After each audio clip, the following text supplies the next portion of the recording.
Hi, everyone. Hi, Tony. Hi Hi, again. Mike. Hello. So welcome to LPTV Club. I'm just going to get out of the way. We don't have any massive like April Fool's joke or anything like that. But just to commemorate the special day, we'll do this. Ahoy! Ahoy! Ahoy! Ahoy!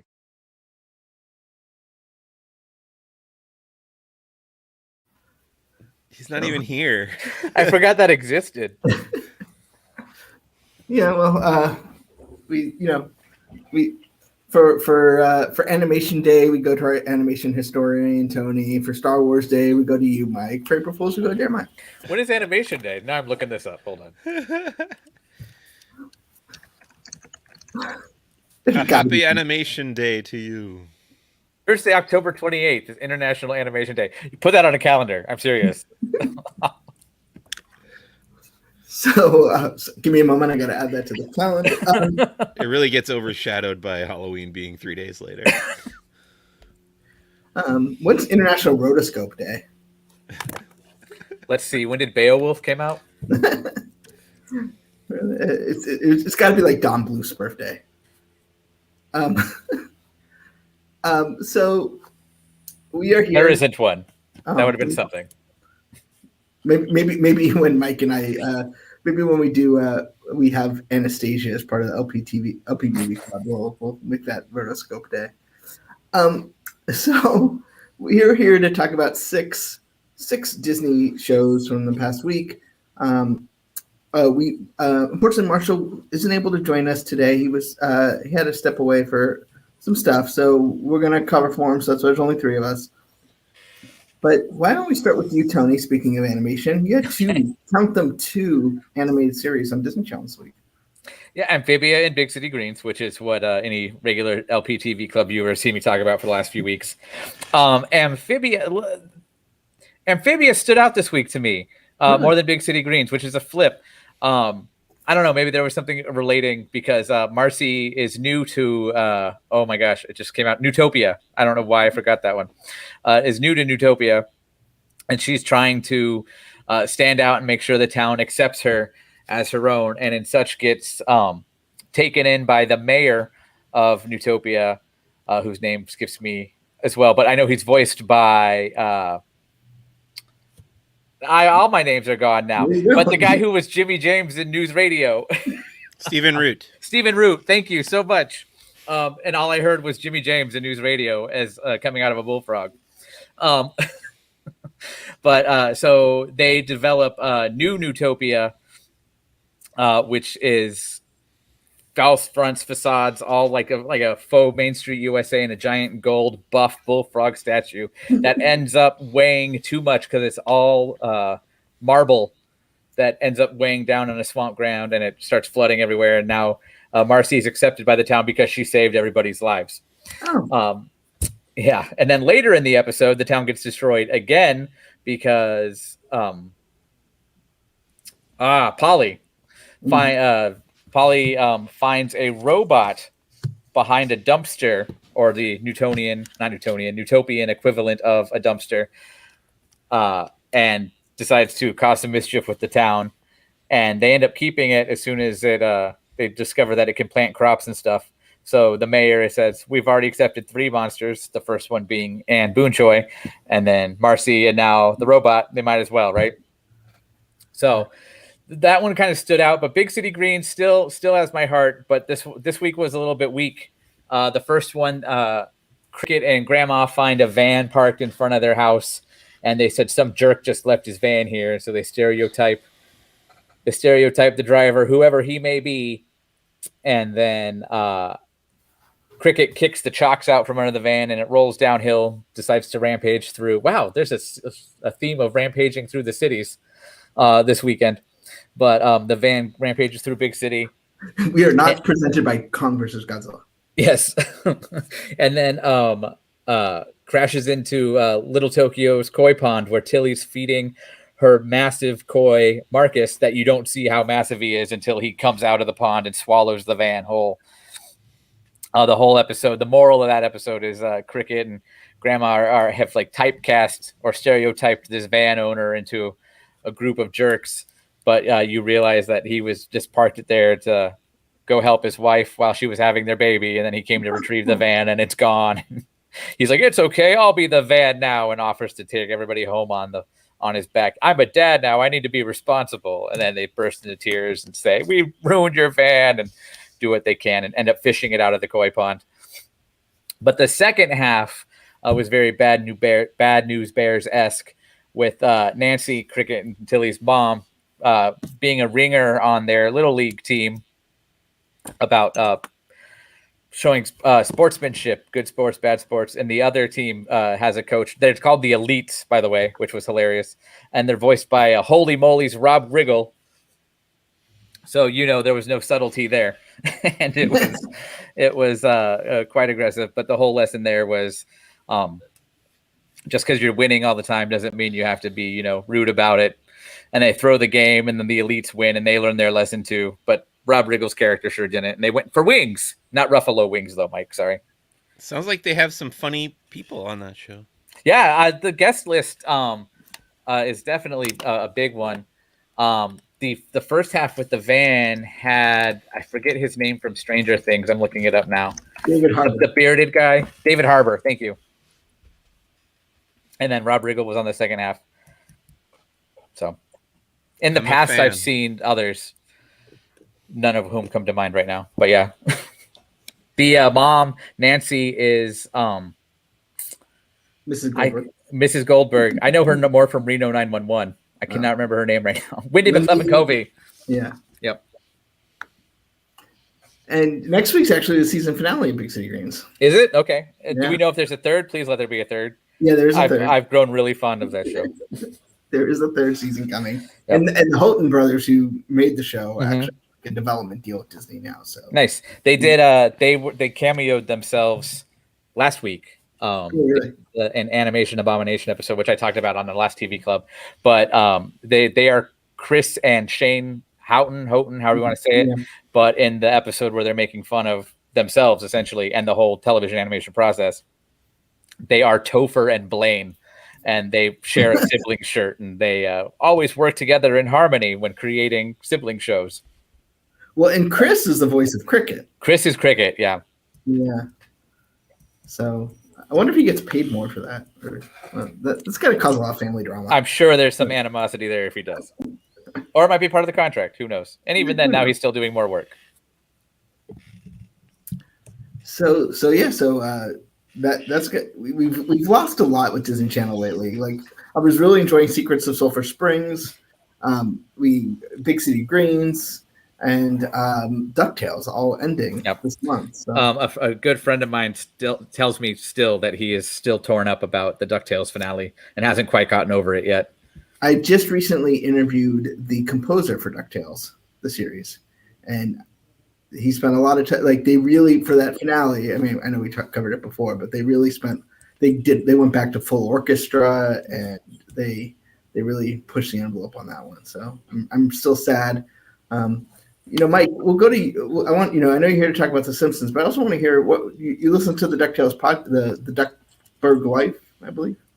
Yeah, This Duckburg Life is the new podcast from the creators of DuckTales, and it's basically just an expansion of the series. It's in universe. All the actors are playing their characters, and it's like Huey, played by Danny Pudi, hosting his own like This American Lifestyle. Larry, he's podcast. on DuckTales.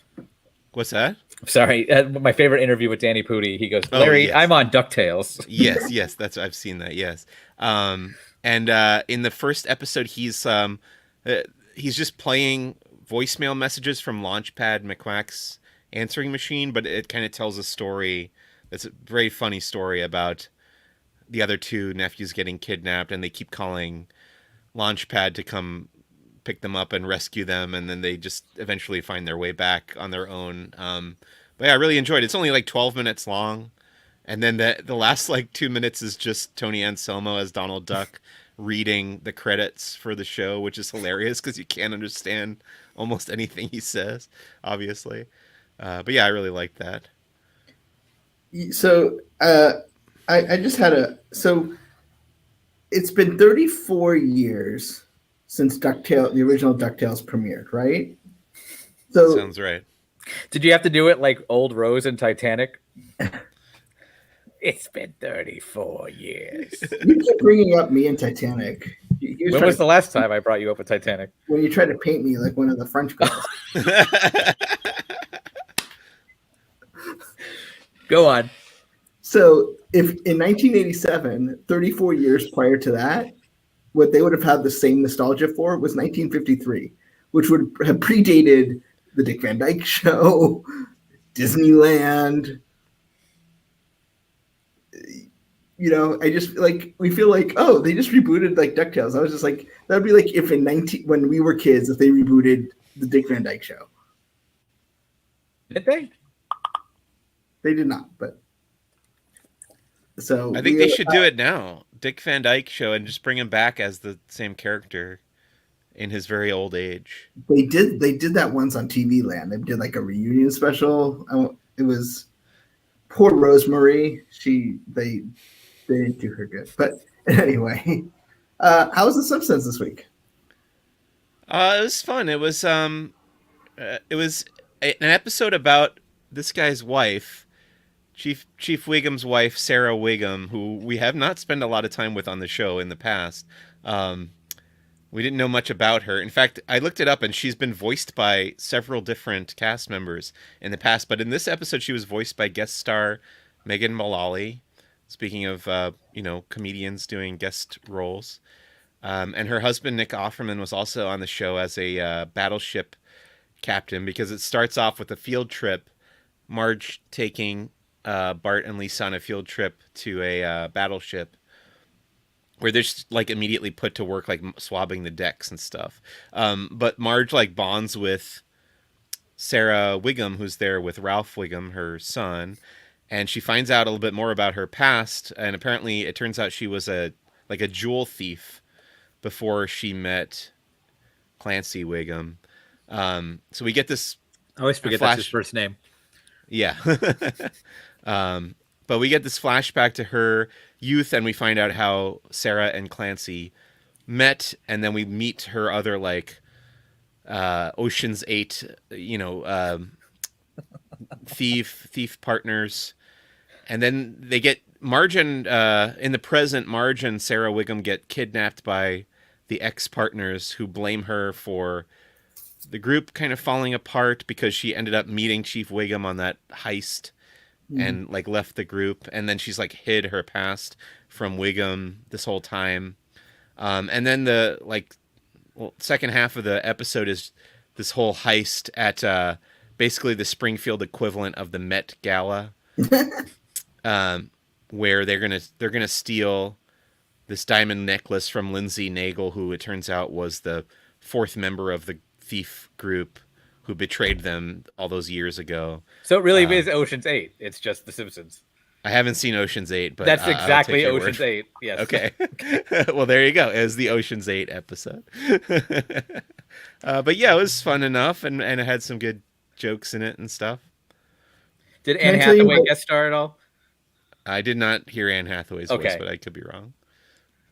Can I share with you my Disney Battleship disappointment? Yes. Like the board game? It's only tangentially Disney, but it happened at Disney, so therefore. So, do you remember the Battleship movie? With the guy from John Carter? Yes, I remember when that came out. I said forever from now on, this movie will sit on the shelf next to Battleship Potemkin. It'll always be Battleship, then Battleship Potemkin. But yeah, go ahead. So it was right when Disney Springs did reserve seating started, and so you'd go up and you would pick your seat, right? So it was before you could do it online, you had to go in. So I go with Doobie, and she pulls up the map, and she goes, "What seat do you want?" And I go, "B4," and Doobie goes, "B5," and she just didn't play along. And I was very disappointed. Oh, I forgot to mention, speaking of dudes going to things together, the B story of this episode was Homer and Carl from work going to a Bob Seger concert, and then they meet Chief Wiggum there, they've all kind of like abandoned their wives to take care of their kids while they go to this concert. And then Bob Seger was like a guest star voicing as himself, which is like so bizarre to me. But I guess they've had a lot of musicians on in the past too. I would just like to say hey to the Parker Show. Hey, Parker Show. So no, she's does she right. mean Battlefield She's right. Earth? Does she mean wait. Battlefield yeah. Earth? Yeah, it's not Battleship Earth. Wait Yeah. a minute. You're thinking of Spaceship Earth. Battlefield Earth, potential. But like no. like a grand Potemkin. miraculous battleship. There you go. Have been among its many passengers. Battleship Earth. Now I just want to hear Jeremy Irons say, "You sunk my battleship," So, or Judi next Dench. up, a live-action Disney Channel show, Raven's Home. This time, this was obviously filmed before all the drama about reopening schools because it's about teachers on strike, and how Booker idolizes his principal. He has a vision that the principal idolizes him, and in the end, things don't go as planned. But the principal lets Booker know that learning from the experience is part of the journey too. So it was. I would say it just felt a little weird when it's such a touchy subject these days with COVID.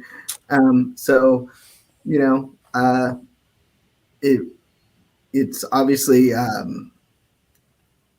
teacher strikes are a touchy subject to watch on Disney Channel, but alas, that happened. And did any of you guys watch Mighty Ducks Game Changers? I haven't yet. It's on my list. I've also heard that I'm going to have a hard time adjusting to the fact that I'm rooting against the Ducks. I don't know how hard that is for you. I mean, like, it's I didn't swear blood oath, but it's really funny. It's a lot better than you think it is. Like, you think it's going to be, like another Mighty Ducks iteration. And even though it has the same creative team, it's really funny. And, Gordon Bombay is back. And obviously, you have to go through all the motions of, how he becomes grumpy again. This poor guy goes through, he redeems himself and then becomes a stick in the mud time and time again. But he has to have an arc. You have to have an arc.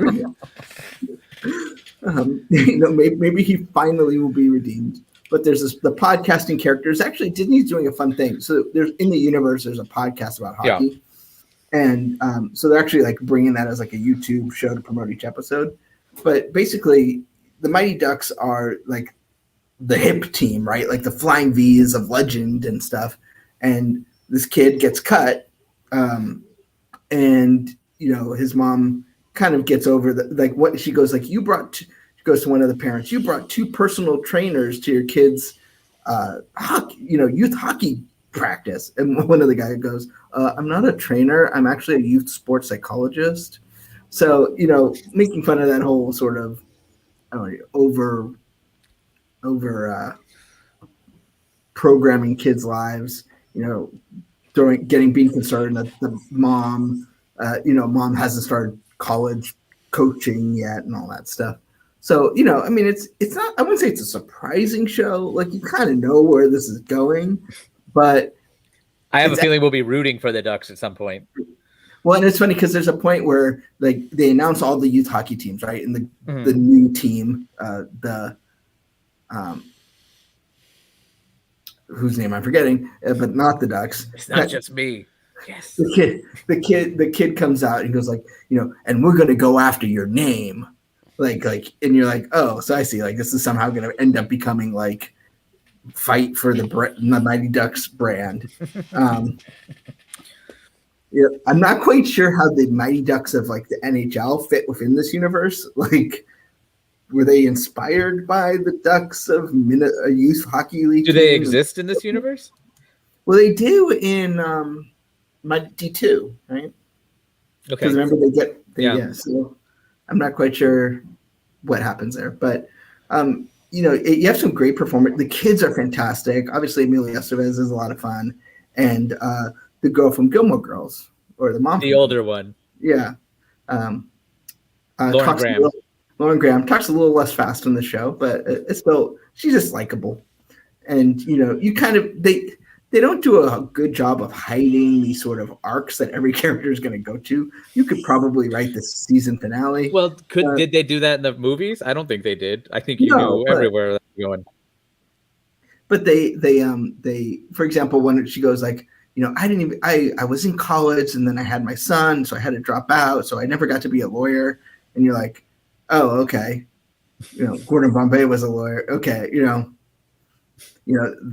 that, and let's face it, there was no way that there was going to be a husband for her in the pilot, because at some point she's going to have to end up with Emilio Estevez, right? Like, that's just the way it's going to be. So it's not. It's fun. It's a nice sort of after show for Falcon and the Winter Soldier, which we'll get to in a second, because it's just, it's that's intense, and this is the quite opposite of intense, but still being fun and enjoyable. I kind of miss the Mighty Ducks Day at the parks. I've been going to it a couple years running, but obviously didn't happen this year. So, would you call this year a game changer? I will say the Anaheim Ducks of the NHL are terrible this year. It's like downright rotten. But they played on the day the episode was released, and they won. So I want to see if they win tomorrow when episode 2 comes out, and see if this show can be a. And yeah, Gordon Bombay is always ending up with these kids' moms. That's an excellent point. Why else do you think he's coaching these teams? Like, what else is in it for him? They're like, Mr. Bombay, would you come coach our teams? Like, let me meet your moms first. Let me see. It's funny how Gordon, Emilio Estevez, I mean, obviously he aged, but then you look at the difference in age between like Joshua Jackson or whatever his name is from like that today, and you're like, how is he somehow the same age as Emilio Estevez is today, and when he was a kid back in the Mighty Ducks age? But did we watch Falcon and the Winter Soldier? Anyone? I did. I don't think Tony did. Nope. Stick in the mud, Tony. I wouldn't say stick in the mud as much as, the walls have come down at the Universal Studio store. And you need to lower your walls around your hatred for the MCU. It's not a hatred. If there is a cinematic universe I can get into, I'm sure it's probably that one. All my friends are right. They keep trying to shove it on me, but I just haven't got into it. So I watched it. You might have seen earlier today, Alex was at Six Flags Discovery Kingdom with you, Tony. Yep. And Tony was there. He sent me I wish I was there in reality. He sent me a text, and he says, I guess I won't be writing Batman or Superman. No bags allowed. They charge for lockers, but their locker payment system is out of order. Yep. Did he send you the next message? They found lockers by Kong, which is closed. Going back. He says, okay, guess what song they play when they dispatch you on Batman? And I went, the Batman song? And he goes, John Williams' Superman theme, as heard in Superman Returns. And then, but when you're there, you can also hear the launch of Superman, which also plays the Superman Returns theme from John Williams. And so Joker was down, so he wasn't able to find out if Joker also plays. I got a message from him that's my favorite. They require you to rent a locker to store your bags, but then the lockers in DC Universe were down. Yeah. I went to Medusa and came back, and now they're letting people drop their bags with the greeter. Six Flags, everybody. So the poor guy measuring your height is also babysitting probably a couple dozen backpacks. At some point, can't you just make them free? Like, you can't take money. I mean, yep. But in any case, so this was what I like about this episode is that you actually had the Falcon and the Winter Soldier together again. Da-da-da-da-da. What did you think, Mike? I liked this one much more than the first episode. I think, they were really building up steam, and this really was a payoff for that. I'm also very intrigued by the story of the fake Captain America, who I've been told there's another shoe to be dropped with him, but I find him a little off-putting, and I'm sure everybody kind of feels that way. I I mean, think that might be by design, from Yeah. what I know of the show. Yes. right. Because John Walker in the comics replaced Captain America during the Nixon administration, and he was always a little bit like a little. I wouldn't say he's a bad guy. He's not a villain by any stretch, but he wasn't as idealistic as Captain America was. So I thought it was an interesting choice in this episode to kind of show he wants to do the right thing, as opposed to just sort of saying, he's trying to, take over Steve's legacy and make it better, like he's doing a PDP or something. But I also thought it was interesting that like the first two people we see him interacting with, like his close friend and his girlfriend, are like African American. It's just so they're like, don't worry, he's not like a white supremacist right away, like, because that's where my mind went. I was like, oh, this guy's gonna turn out to be like a white supremacist, but they're like, no, he's got black friends. Not to, but I like that too, because like I didn't want to deal with like racist Captain America, like that's a little too real, and I don't go to my Marvel movies for too real. So well, I mean, we did have some racism stuff in this episode, because there was the whole thing with Falcon like almost getting arrested for pestering Bucky. Well, and there's a point where it's weird if you don't, but at the same time, I mean, to make it a moment as opposed to the plot is a bit different. And it's interesting too. They bring back a character who's fairly recent, but sort of the experimented on Captain America. The super soldier before, during a different era, which Elijah, and kind of sets up some stuff too for future. If you're a fan of WandaVision, kind of sets up some stuff that might happen down the line if they follow the comic storyline too. So wait, so you mean all this will tie together in sort of a universe? Yeah, this isn't DC. Well, what I was saying to my wife is I really like that the common theme between WandaVision and Falcon and the Winter Soldier is that they're both about the aftermath of Endgame and Infinity War. Like, they're really about the result of what happened, like the fallout of the snap and the everybody coming back or whatever. And I love that there's not like a status quo. It doesn't just return to like normal base. I feel like a lot of the times in Marvel comics, like everything will kind of go back to normal and people will just go about their lives, and it's just like, who's the next supervillain? What they're doing in the MCU that really impresses me is that there are consequences to all the major events that echo throughout all the other stories. So I'm of two minds of it. One is I would kind of like to think that after a catastrophic event that affects the whole world, normalcy would happen really quickly after that. But that's just because of the mood I'm in currently. Right. Yeah. But two, one thing that I felt was kind of frustrating to me about the MCU, and I understand it, was like I felt like there was the Battle of New York, and then the rest of the Avengers movies. There was like then they were never the Avengers of just like taking care of business, right? It was always destructing or constructing the Avengers in some way. They were never just the Avengers. And, because there's stories to be told of when the Avengers are out there. They're not just sitting around waiting for Ultron, right? I'm sure they did other things. And what's nice about being able to do things in the TV universe like this is you're able to take those moments after the event and see the aftermath while still having the big movie type things as being like, okay, here's the next big chapter. And it mirrors comic books, right? You fuddle around with, 6 issues or so, and then there's a big event, and then you take a little bit of a step back, you still go through adventures, and there's another big event. And so I like that you get those little, and I think in many ways Mandalorian was kind of the same way. You're not talking. You can have,